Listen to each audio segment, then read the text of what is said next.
રોગથી મુક્ત રહેવાના 12 નિયમ.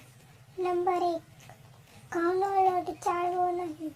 નંબર 2, મીઠાનો ઉપયોગ જેમ બને તેમ ઓછો કરવો. નંબર 3, બપોરનું ભોજન જમતા પહેલા સલાડ ખાવું. નંબર 4, રાત્રે ભોજન કર્યા પછી દિવસ દરમિયાન ઓછામાં ઓછો ખોરાક લેવો. નંબર 5, ભોજનમાં પીળા, નારંગી અને લીલા શાકભાજીનો ઉપયોગ કરવો. નંબર 6, ખોરાકને ગળીને નહીં ચાવીને ખાવું. નંબર 7, ખાંડ થોડી ખાવી જોઈએ.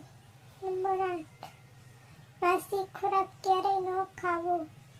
નંબર 9, રિફાઇન્ડનું તેલ અને તૈયાર તેલ ના ખાવું. નંબર 10, એલ્યુમિનિયમના વાસણનો ક્યારેય ઉપયોગ ના કરવો. નંબર 11, આરો પ્લાન્ટનું પાણી ક્યારેય ના પીવું. નંબર 12, શહેરનો નાસ્તો કરવાથી આદતને ઓછી કરી દેવી. જો વિડીયો સારો લાગ્યો હોય તો લાઈક, કમેન્ટ અને સબસ્ક્રાઈબ કરવાનું ભૂલતા નહીં.